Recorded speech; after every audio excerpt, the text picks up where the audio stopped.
کے بعد جو ہے تقریر کے لیے نوشین پروین کو دعوت دیتا ہوں، وہ بغیر لیٹ کیے ہوئے جلدی سے آئیں اور اپنی پیش کریں۔ یہ تقریر کی آخری کڑی ہے، اس کے بعد تقریر نہیں ہے، بہت دل جمی کے ساتھ سنیں۔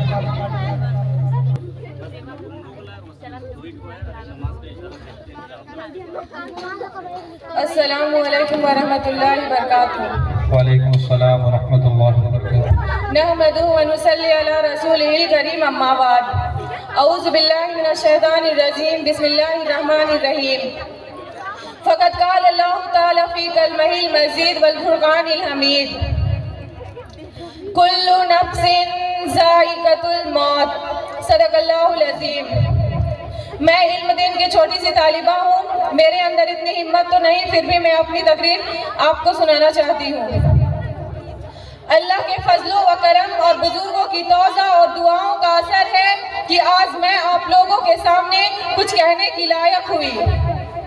مجھے اپنی نااہلی کا پورا اعتراف ہے، پھر بھی اللہ تعالیٰ پر بھروسہ ہے کہ وہ اپنے بندوں سے جو کام لینا چاہتے ہیں لے لیتے ہیں، اور اسی کی توفیق اور مدد سے ہر کام ہوتی ہے۔ کسی نے کہا ہے اللہ اگر توفیق نہ دے تو انسان کا بس کا بات نہیں، فیضان محبت عام ہے، عرفانی محبت عام نہیں۔ دنیا میں آنا نہ اپنی مرضی سے اور نہ جانا اپنی اختیار ہے، دنیا میں آنا نہ اپنی مرضی سے اور نہ جانا اپنی اختیار ہے، بلکہ ہم سب اللہ کے مرضی سے آئے ہیں، اور وہ جب چاہیں گے اٹھا لیں گے۔ اس معاملہ میں چاہے امیر ہو یا غریب، بادشاہ ہو یا فقیر، عالم ہو یا جاہل، سب کے سب مجبور ہیں۔ لائی حیات آئی قضا لے چلے چلی، لائی حیات آئی قضا لے چلے چلی، اپنی خوشی نہ آئے نہ اپنی خوشی چلی۔ دنیا جب سے قائم ہوئی ہے تب سے ایسا انسان پیدا نہیں ہوا جس کو موت نہ آئی ہو۔ انبیاء کرام آئے، جب تک اللہ کو منظور رہے، پھر اپنے ملک حقیقی سے جا ملے۔ بڑے بڑے سلطان پیدا ہوئے جنہوں نے بڑے شمار اور دولت سے اکٹھا کیے، مگر انہیں بھی تاج و تخت چھوڑ کر جانا پڑا۔ جہانوں میں بڑی بڑی دولت مند پیدا ہوئے جنہوں نے بے شمار دولت اکٹھا کیے، لیکن دنیا سے ایک دن خالی ہاتھ چلے گئے، اور ایسے گئے کہ آج دنیا میں ان کا نام لینے والا کوئی نہ رہا۔ بڑے بڑے جج اور ظالم پیدا ہوئے جنہوں نے خدائی کا دعویٰ تک کر دیا، اپنے آگے سجدہ کرنے پر مجبور کر دیا، پر قدرت کا قانون وہ بھی نہ بچ سکے۔ یہی ہوتا رہا اور ہمیشہ یہی ہوتا رہے گا، جانے والے کفن کے سوائے کچھ نہ لے جائیں گے۔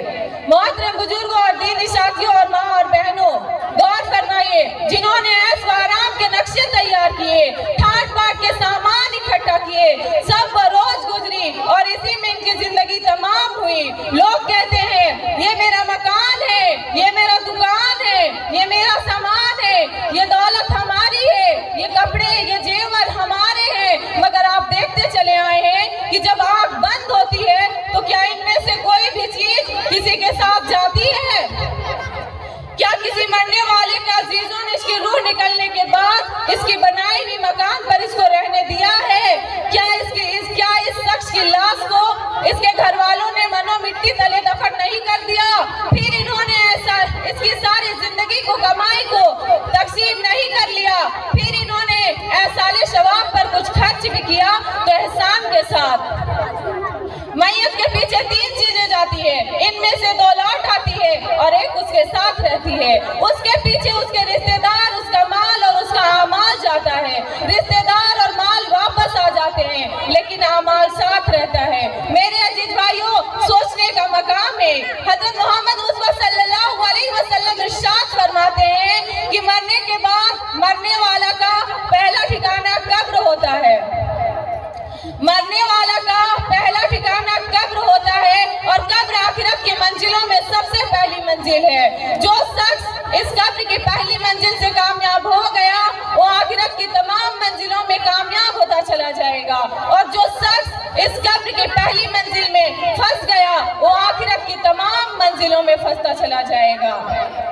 حضرت عثمان غنی رضی اللہ تعالیٰ، حضرت عاصم رضی اللہ تعالیٰ عنہ سے روایت ہے کہ حضرت محمد مصطفیٰ صلی اللہ علیہ وسلم ارشاد فرماتے ہیں کہ جب بندہ کو قبر میں دفن کر دیا جاتا ہے تو اس کے پاس 2 فرشتے آتے ہیں، جن میں سے ایک کو منکر دوسرے کو نکیر नकीर कहते हैं। वह मुर्दा से 3 सवालात करते हैं, मन रब्बुका, तुम्हारा रब कौन है, माँ दीनुका, तुम्हारा दीन क्या है, माँ तकुल रसूल मोहम्मदी, तुम मोहम्मद सल्लल्लाहु अलैहि वसल्लम के बारे में क्या अकीदा रखते थे।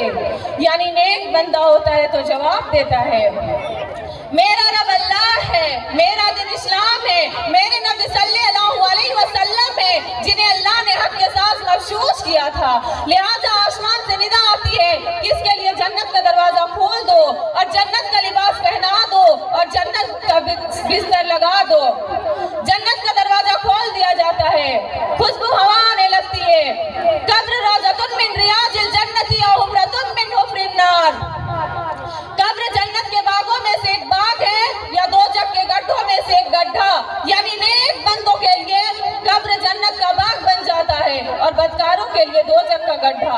अब ये इंसानों पर महसर है कि वह अपनी कब्र को जन्नत का बाग बनाए या दोज़ख का गड्ढा।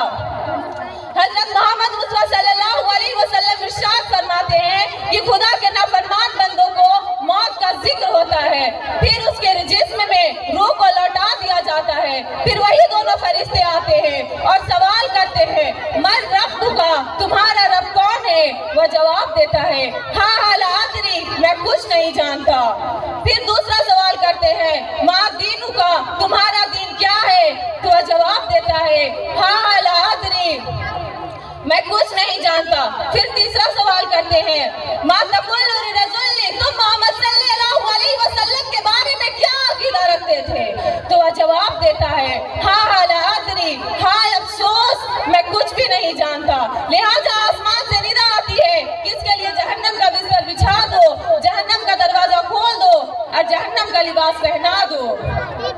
लिहाजा जहन्नम का दरवाजा खोल दिया जाता है। फिर हज़रत मोहम्मद मुस्तफ़ा सल्लल्लाहु अलैहि वसल्लम इरशाद फरमाते हैं कि कब्र इस कदर तंग कर दी जाती है कि पसलियां एक दूसरे में घुस जाती है। फिर एक अंधा और बहरा फरिश्ता इस पर अजाब देने के लिए मुकर्रर कर दिया जाता है, जिसके हाथ में एक लोहे के गुर्ज पकड़े हुए रहता है। अगर वह पहाड़ को भी मार दे तो पहाड़ मिट्टी हो जाता है, तो फिर इंसान क्या चीज है। वह फरिश्ता मुर्दा को लोहे के गुर्ज से पिटाई करता है, मुर्दा दर्द और तकलीफ के मारे चीखता है। उसके चीखने और चिल्लाने की आवाज पूरब से लेकर पश्चिम तक इंसान और जिन्नात के अलावा सारी मखलूकात सुनती है।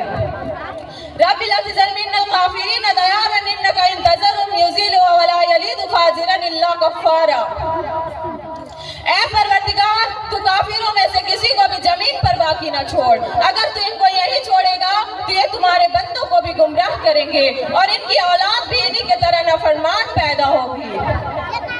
कितनी इबरत की मकाम है, एक तरफ जहन्नम के अंगारे और दूसरी तरफ जहन्नम के बिस्तर जिस पे हम लपेटे होंगे और तीसरी तरफ बेरहम फरिश्ते जो लोहे के गुर्ज से पिटाई करते रहेंगे और चौथी तरफ सांप बिच्छुए। ये सब मुसीबतें घुट घुट कर झेलनी होगी। कितनी बेचैनी का आलम होगा। फिर वह बंदा चीखता है, चिल्लाता है, पर उसको जवाब देने वाला कोई ना रहता है, ना इसकी कोई सिफारिश करने वाला रहता है, ना इसकी कोई फिक्र करने वाला रहता है। और दूसरी तरफ इसकी बनाई हुई बिल्डिंग और महल में इसके घर वाले खुशी खुशी रहते हैं, पर हाय अफसोस, भूले से भी इसको याद ना किए। हज़रत उस्मान गनी रज़ी अल्लाह ताला अन्हु जब किसी कब्र के पास खड़े होते तो इस कदर रोते कि रेस मुबारक आंसुओं से तर हो जाते थे। लोगों ने उनसे कहा कि आपके सामने जन्नत और दोज़ख का तज़किरा होता है, तब आप इतना नहीं रोते जितना कब्र का अज़ाब का जिक्र होता है तो रोते हैं। हज़रत उस्मान गनी रज़ी अल्लाह ताला अन्हु जवाब देते हैं कि हज़रत मोहम्मद मुस्तफ़ा सल्लल्लाहु अलैहि वसल्लम इरशाद फरमाते हैं, कब्र आखिरत की मंजिलों में सबसे पहली मंजिल है। जो शख्स इस कब्र की पहली मंजिल में कामयाब हो गया वो आखिरत की तमाम मंजिलों में कामयाब होता चला जाएगा। बेशक कब्र की मंजिल इस राह से हर एक को गुजरना है, इसलिए आप अल्लाह को राजी करें और उसके हुक्मों पर चले ताकि आपकी आखिरत दुरुस्त हो और आप अल्लाह के रहमत के छाए में रहें। अल्लाह ताला अपने मज़बूब रसूलों को दुनिया में भेजा, मज़बूब रसूलों को भेजे और इंसानों से आगाह किए कि इंसानों, तुम्हारी दुनिया की जिंदगी ही सब कुछ नहीं है, बल्कि इसके बाद भी एक दुनिया है जो कभी खत्म होने वाली नहीं। ये दुनिया की जिंदगी चंद दिन की है, न जाने कब खत्म हो जाए।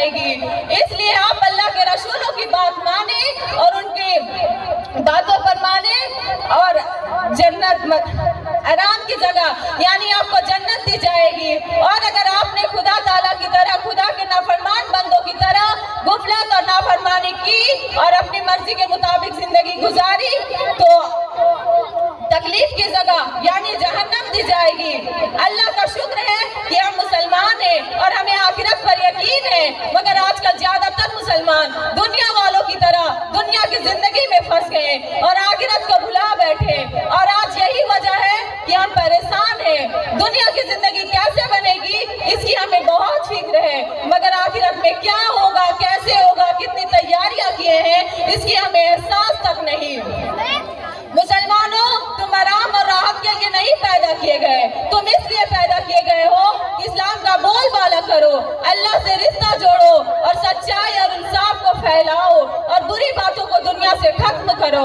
मुसलमान होने का ये मकसद नहीं कि दुनिया में ऐश व आराम या दौलत या इज्जत मिलेगी। मुसलमान होने का ये मकसद है कि सच्चाई और इंसाफ के रास्ता पर अमल करोगे तो तुम्हारे दुनिया तुम्हारी इज्जत कदम चूमेगी, मगर सच्चाई के साथ जीना सीखो, अल्लाह इंसाफ के साथ मरना सीखो और अल्लाह के लिए कुर्बान होना सीखो। अल्लाह ताला से मैं दुआ करती हूँ कि हर मुसलमानों को कब्र के अज़ाब से महफूज रखे और कब्र और आखिरत की फिक्र करने की तौफीक अता फरमाए। अगर अपनी मौत से कोई बसर नहीं, अगर अपनी मौत से कोई बसर नहीं, सामान 100 वर्ष की है, पल की खबर नहीं। व आखिरुना दवाना अल्हम्दुलिल्लाहि रब्बिल आलमीन। माशाअल्लाह, बहुत बेहतरीन कोशिश, अल्लाह कामयाबी अता फरमाए।